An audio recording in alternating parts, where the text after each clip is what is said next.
Assalamualaikum warahmatullahi wabarakatuh. Perkenalkan, kami dari kelompok 1 akan mempresentasikan hasil analisis kami terkait sistem operasi terhadap keseluruhan materi dari pertemuan 1 sampai pertemuan 7.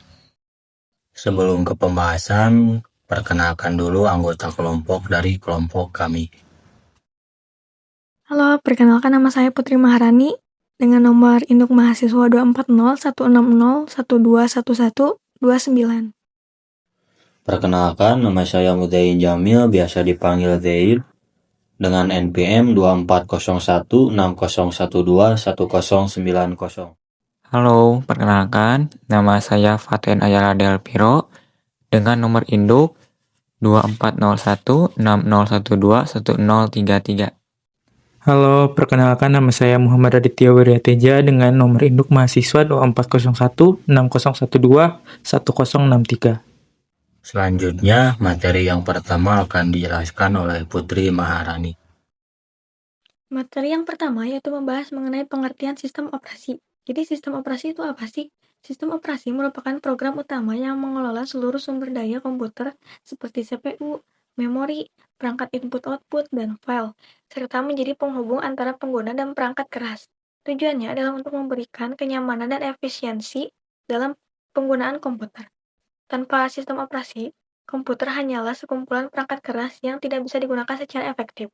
Contohnya itu seperti Windows, Linux, dan macOS. Lalu yang kedua yaitu ada fungsi sistem operasi. Fungsi sistem operasi terbagi menjadi dua, yaitu sebagai pengelola sumber daya. Dia bertugas mengelola semua sumber daya komputer, baik fisik seperti CPU, memori, keyboard, maupun abstrak seperti data dan program. Lalu yang kedua ada sebagai mesin virtual. Sistem operasi menyembunyikan kerumitan perangkat keras dan menyediakan antarmuka yang lebih sederhana bagi pengguna dan programmer untuk berinteraksi dengan komputer. Pada materi yang kedua yaitu ada organisasi sistem komputer.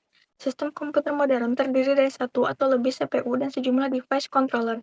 Semua komponen ini terhubung melalui bus umum yang memberikan akses ke memori bersama. Setiap device controller bertanggung jawab atas perangkat tertentu, seperti disk controller untuk disk atau USB controller untuk keyboard dan mouse. Untuk memastikan akses yang teratur ke memori bersama, terdapat memori controller yang mensinkronkan akses. Lalu yang kedua yaitu ada interupsi. Interupsi adalah sinyal yang menandakan terjadinya sebuah peristiwa. Ketika CPU terinterupsi, ia akan berhenti dari tugasnya saat itu dan beralih untuk menjalankan interrupt service rutin, yaitu kode khusus untuk menangani interupsi tersebut. Setelah selesai, CPU akan melanjutkan kembali komputasi yang dijeda. Interupsi terbagi menjadi dua jenis, yaitu interupsi perangkat keras. Ia dapat dipicu kapan saja oleh perangkat keras seperti keyboard, dengan mengirimkan sinyal ke CPU melalui bus umum. Lalu yang kedua ada interupsi perangkat lunak. Ia terjadi ketika perangkat lunak mengeksekusi operasi khusus yang disebut sistem call. Lalu materi yang ketiga akan dijelaskan oleh Mudzain. Selanjutnya yaitu tentang arsitektur sistem komputer, yang dimana dalam arsitektur sistem komputer ini terdapat 3 sistem, yaitu sistem prosesor tunggal yang hanya memiliki satu CPU utama yang mampu mengeksekusi instruksi umum termasuk dari proses pengguna. Yang selanjutnya yaitu ada sistem multiprosesor, yang dimana memiliki 2 atau lebih prosesor yang berkomunikasi secara erat, berbagi bus komputer, dan terkadang juga clock memori serta perangkat peripheral. Yang selanjutnya yaitu ada sistem tercluster, yang dimana sistem ini menggabungkan beberapa CPU untuk menyelesaikan pekerjaan komputasi. Selanjutnya yaitu ada struktur sistem operasi, yang dimana terdapat 2. Yang pertama yaitu multi-programming, yang dimana bertujuan untuk meningkatkan utilisasi CPU dengan mengorganisir jobs, kode, dan data, sehingga CPU selalu memiliki pekerjaan untuk dieksekusi. Yang kedua yaitu ada time sharing atau multitasking, yang dimana merupakan eksistensi logis dari multi-programming. CPU mengeksekusi multiple jobs dengan beralih antar job secara sangat cepat. Selanjutnya yaitu tentang layanan sistem operasi, yang dimana terdapat beberapa, yaitu yang pertama user interface, program execution, input-output operation, file system manipulation, communication, error detection, resource allocation, accounting, serta yang terakhir yaitu protection and security.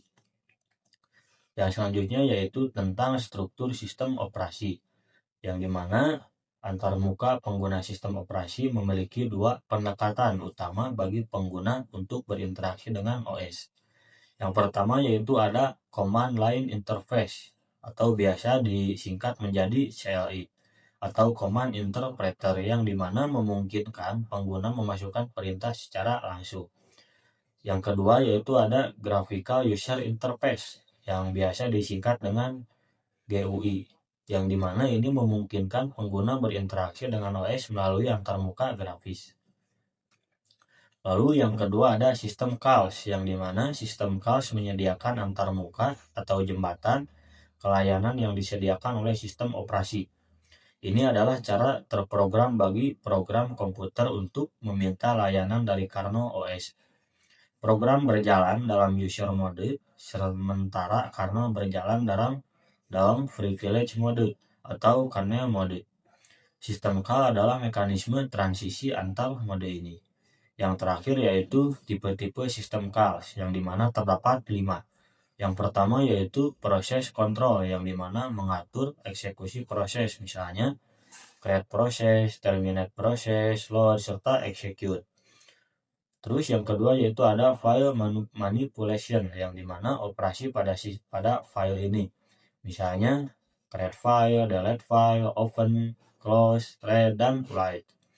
Selanjutnya yaitu yang ketiga ada device management, yang dimana untuk mengatur perangkat keras, misalnya request device, release device, read, dan write. Terus yang keempat yaitu ada information maintenance, yang dimana mendapatkan atau mengatur informasi sistem, misalnya yaitu seperti get time or date, get system date, get process attributes. Selanjutnya yang terakhir yaitu ada communication, yang dimana ini mekanisme berkomunikasi antar proses, misalnya create connection, send, atau receive message. Nah, di sini saya akan menjelaskan di bagian materi 5. Nah, di bagian materi 5 ini ada 6 bagian. Yang pertama ada virtual machine, yang disingkat dengan PM. Adalah PM mengabstraksi hardware seperti CPU, memori, disk, jaringan dari satu komputer fisik menjadi beberapa lingkungan eksekusi yang berbeda. Tujuan utamanya menciptakan ilusi bahwa setiap lingkungan eksekusi berjalan pada komputernya sendiri. Konsep virtual sesuatu yang tidak nyata secara fisik, tetapi dibuat agar terlihat nyata. Nomor 2, model sistem. Nah, di model sistem ini dibagi 3. Yang pertama ada model non-virtual machine, ada model virtual machine, dan yang pertama kita akan jelaskan tentang model non-virtual machine yang masuk ke hardware, terus ke kernel, dan lalu masuk ke proses. Hanya ada satu kernel atau OS utama yang mengelola hardware. Yang kedua ada model virtual machine, hardware masuk ke implementasi VM, lalu masuk ke PM1, lalu masuk ke PM2, dan sebagainya. Beberapa OS dapat berjalan bersamaan di satu hardware fisik. Contoh populer menjalankan Linux atau Ubuntu menggunakan VirtualBox di dalam Windows. Nah, selanjutnya di nomor 3 ada materi tentang sistem implementasi mode operasi PM. Sistem operasi memiliki 2 mode kernel, mode on dan user mode. Pada implementasi PM, mode ini bekerja berlapis. Yang pertama, perangkat lunak PM berjalan di physical kernel mode. Yang kedua, mesin virtual berjalan di physical user mode. Dan yang terakhir ada setiap VM memiliki mode virtual sendiri yang sebenarnya tetap berjalan di dalam physical user mode sistem utama. Nah, yang keempat, ada manfaat dan cara mencoba VM. Manfaatnya antara lain, yang pertama, proteksi dan isolasi setiap VM terisolasi sepenuhnya dari VM lain. Yang kedua, sumber daya tidak dapat saling mengganggu. Yang ketiga, setiap VM memiliki area khusus, mini disk yang dialokasikan. Cara mencobanya adalah gunakan perangkat lunak seperti VMware atau VirtualBox. Yang kedua, memungkinkan instalasi OS lain di dalam OS utama, misal Linux di dalam Windows. Nah, yang kelima itu ada generasi sistem operasi atau OS generation. Dua pendekatan desain OS. Yang pertama, pendekatan 1, OS dirancang untuk satu mesin tertentu atau efisiensi rendah. Yang kedua, pendekatan 2, OS dirancang untuk berjalan di berbagai mesin, efisiensi tinggi, contoh distribusi Linux. Nah, di sini juga ada sistem generation yang dibagi menjadi 2. Yang pertama, proses konfigurasi atau penyesuaian OS agar kompatibel dengan konfigurasi hardware tertentu. Dan yang kedua ada NIVO yang disesuaikan jenis CPU, kapasitas memori, perangkat, dan opsi OS. Nah, yang terakhir ada nomor 6 yaitu boot system. Nah, di boot system juga dibagi 3. Yang pertama ada booting, proses memulai komputer dengan memuat kernel ke dalam memori. Yang ketiga ada bootstrap program, dibutuhkan karena hardware tidak tahu cara memulai kernel. Tugasnya adalah mencari dan memuat kernel ke memori. Dan yang terakhir adalah penyimpanan bootstrap. Disimpan di ROM, bukan di RAM. Tujuannya agar selalu siap dan tidak mudah terinfeksi virus. Juga dikenal sebagai firmware pada perangkat kecil. Dan yang terakhir, EPROM memungkinkan isi ROM dibuka secara terbatas. Nah, selanjutnya saya akan membahas materi 6 yang materinya adalah memory management. Nah, di sini juga ada yang pertama adalah Inter-Process Communication atau IPC. IPC adalah mekanisme yang memungkinkan proses untuk berkomunikasi dan bertukar data. Terdapat 2 metode utama IPC, shared memory dan message passing. Nah, yang pertama adalah shared memory. Shared memory adalah metode di mana 2 atau lebih proses mengakses area memori yang sama. Proses pertama membuat area memori bersama dan proses lain dapat mengaksesnya untuk membaca atau menulis data. Metode ini cepat karena komunikasi terjadi langsung melalui memori membaca atau menulis data. Diperlukan sinkronisasi agar tidak terjadi konflik dalam akses data. Nah, yang B ada message passing. Message passing digunakan ketika proses tidak berbagi memori. Komunikasi dilakukan dengan mengirim dan menerima pesan melalui kernel. Metode ini lebih aman karena tidak berbagi memori, tetapi lebih lambat karena membutuhkan perantara sistem operasi. Yang kedua ada memory management. Memory management adalah proses mengelola alokasi dan penggunaan memori pada sistem komputer. Tugas utama manajemen memori antara lain, yang pertama, melacak bagian mana dari memori yang digunakan dan oleh siapa. Yang kedua, memutuskan proses mana yang akan dimuat ke memori saat diperlukan. Nah, yang terakhir adalah mengalokasikan dan membebaskan ruang memori sesuai kebutuhan. Tujuan utamanya adalah memastikan penggunaan memori yang efisiensi dan mencegah tabrakan antar proses. Nah, sekian yang bisa saya jelaskan. selanjutnya akan dijelaskan oleh teman saya. Oke, saya akan menjelaskan materi ke-7 yaitu proses manajemen. Kita mulai dulu dari konsep, dasar, proses, dan model eksekusinya. Oke, untuk definisinya sendiri ini ada yang pertama proses merupakan program yang sedang dijalankan. Ini adalah program atau software yang sedang dilaksanakan termasuk sistem operasi yang disusun menjadi sejumlah proses sekuensial. Yang kedua ada untai atau thread adalah unit eksekusi dasar di dalam sebuah proses. Sebuah proses dapat memiliki satu hingga banyak thread. Thread mirip seperti little mini proses yang berjalan sekuensial. Masing-masing memiliki program counter dan stok tersendiri. Lanjut ke model eksekusinya. Yang pertama ada multi-programming.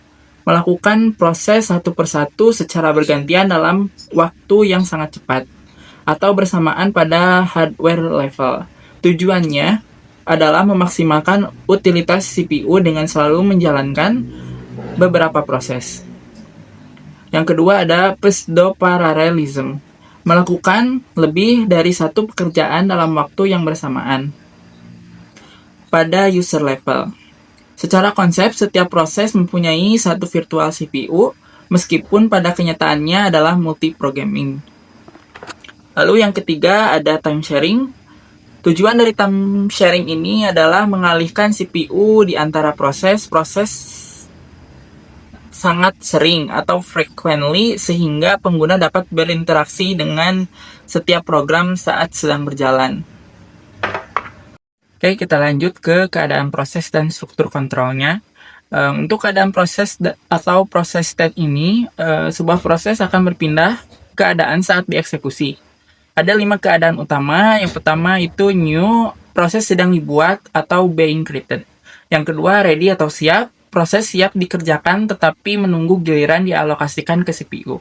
Yang ketiga running atau kerja, instruksi proses sedang dieksekusi, benar-benar menggunakan CPU pada saat itu.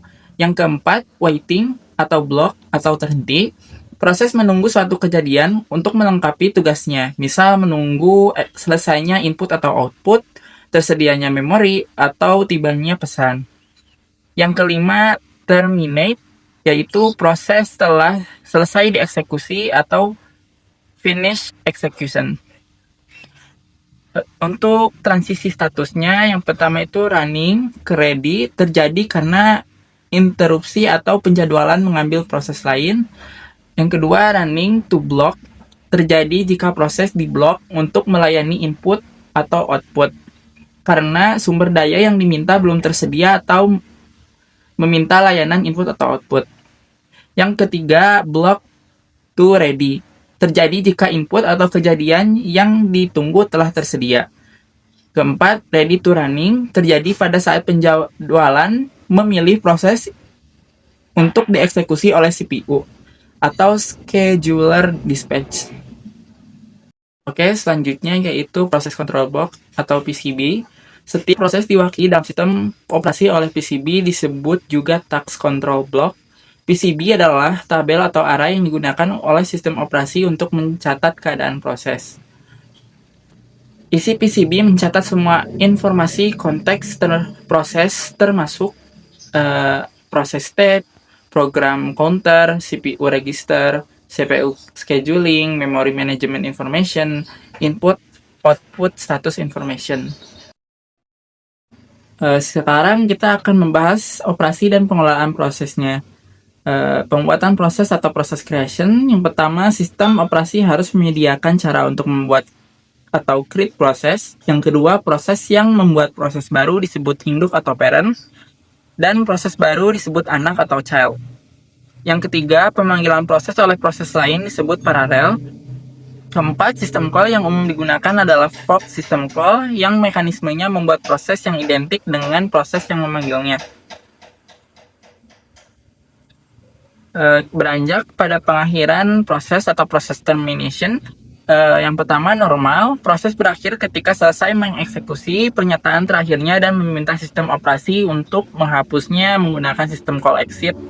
Semua sumber daya akan dialokasikan. Yang kedua, paksa atau oleh induk.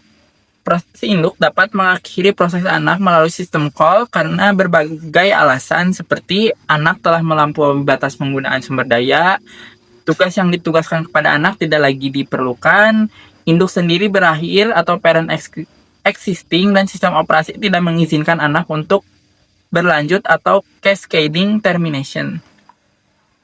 Oke, selanjutnya yaitu penjadwalan proses atau proses scheduling. Penjadwal proses atau proses scheduler memiliki proses yang tersedia dari ready queue untuk dieksekusi di CPU. Yang kedua, antrian. Proses yang masuk ke sistem dimasukkan ke job queue.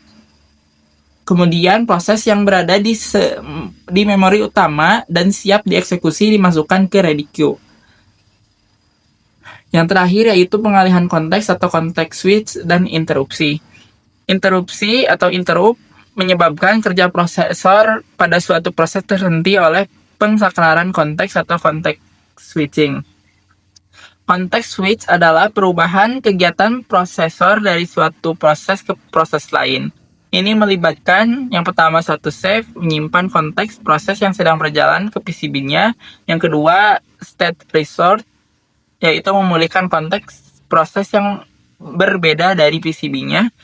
Yang ketiga, waktu yang dibutuhkan untuk context switch adalah overhead murni karena CPU tidak melakukan pekerjaan yang berguna selama pengalihan.